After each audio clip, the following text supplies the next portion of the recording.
If your knees are bugging you, then in this video, you're going to learn 3 simple exercises for knee pain relief.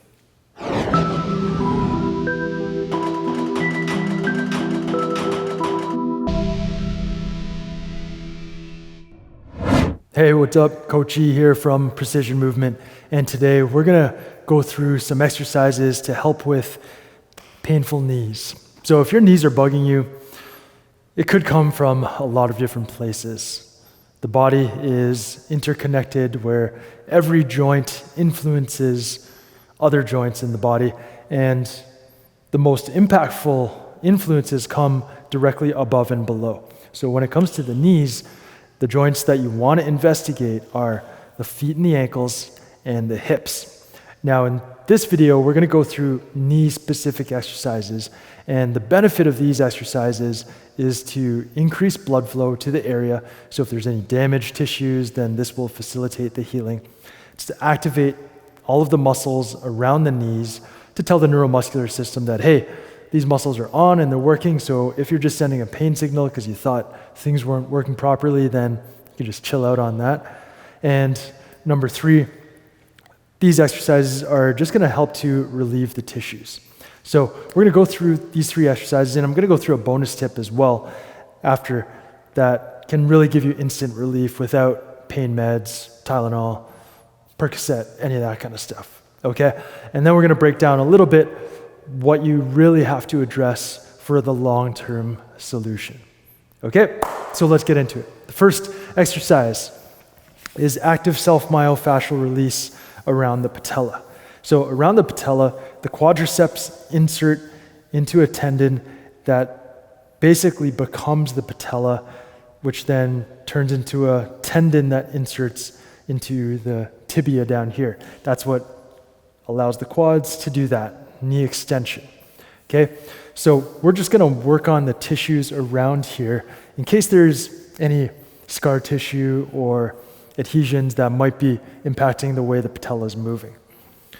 What you want to do is start with your thumbs, 2 thumbs here, and you can start at the medial aspect, and you're going to slide the thumbs down and around the patella as you actively flex your knee, just like that. So we'll go a little bit over, same thing, active flexion, sliding the thumbs right down. You can go right over top of the patella, that's fine. And then you're going to work your way all the way around with the active flexion. The reason why the active flexion is so beneficial is because we're firing up the hamstrings to flex the knee, which will reciprocally inhibit or shut off the quadriceps. And when the quads are relaxed, they're shut off, then you can get right in there with your thumbs. When they're all tense, you can't dig in as far, but when the muscle's relaxed, you can get right down deep into the tissue, and the quads are a really thick tissue, so you want to get in there. So that's active self-myofascial release around the patella. Do both sides. You're going to spend around 1 minute to 2 minutes per side. Next up is tibial rotations. So what this is doing is activating the muscles that contribute to rotation of the tibia. So you can see that. If I were to shine a light from the tibia, if a flashlight was installed, the light would be shining that way, the light would be shining that way. Okay? Not as much as the foot, because the foot moves a little bit more than just the tibia, but it's a little bit of range of motion like that. If that motion isn't functional, like if you don't have that movement, then that is a problem, because that movement is necessary for the knee to function properly, and if you don't have that, there's going to be a lot more stress on the knee itself. So we got to restore that tibial rotation. Simple thing to do. Now you can only rotate the tibia when the knee is flexed. If it's perfectly locked out, there's no tibial rotation. The knee is locked, and all the rotation will be coming from the hip. So the knee has to be flexed. So start with as much flexion as you can, and you do, I don't know, anywhere around 10 rotations, 5 in either direction. Hold it at the end range a little bit for a second, and then you move up a little bit. Do it again, same thing. Hold it at the end range for a second, and then switch. back and forth, 5 reps. You can do 4 or 5 different angles. And this is going to help to activate those muscles that contribute to the rotation of the tibia, which are the hamstrings, semimembranosus, tendinosus, biceps femoris, and even those little muscles underneath the knee, like the popliteus. You might get that activated a little bit. And getting everything active is required, a prerequisite to proper function. So if muscles aren't active, then by definition, you don't have proper function. Okay, so you go up and down the different angles, restoring that rotation. Finally, that's going to work on that little movement of the knee or the tibia.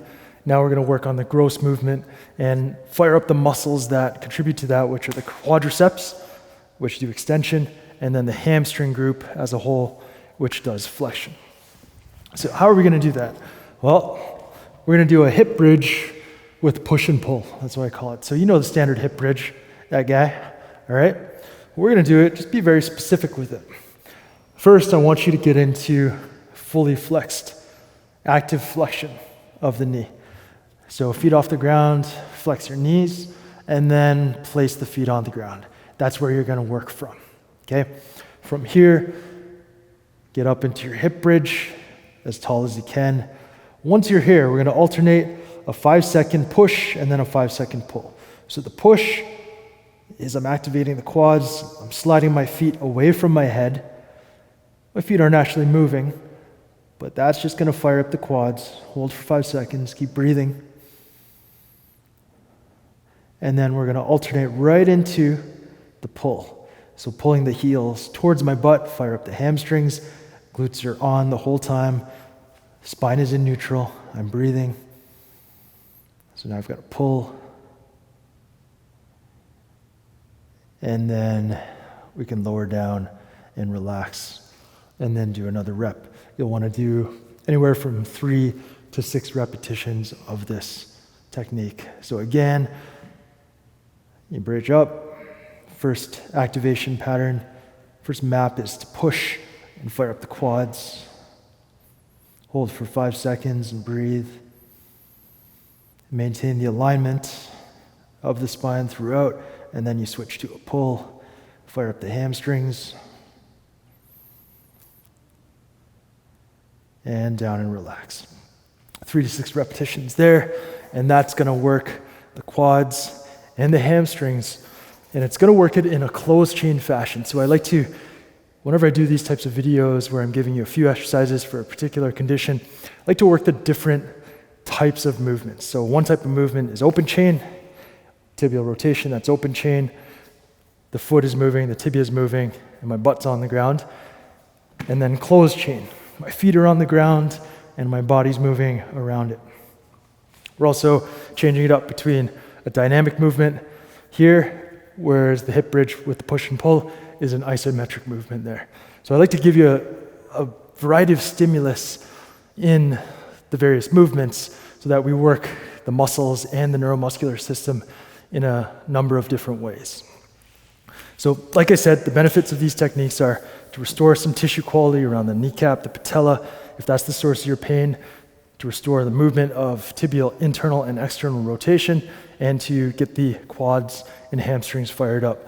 And all those exercises facilitate blood flow to that area, which is necessary for healthy tissues, especially ligaments, tendons, connective tissues like meniscus, articular cartilage.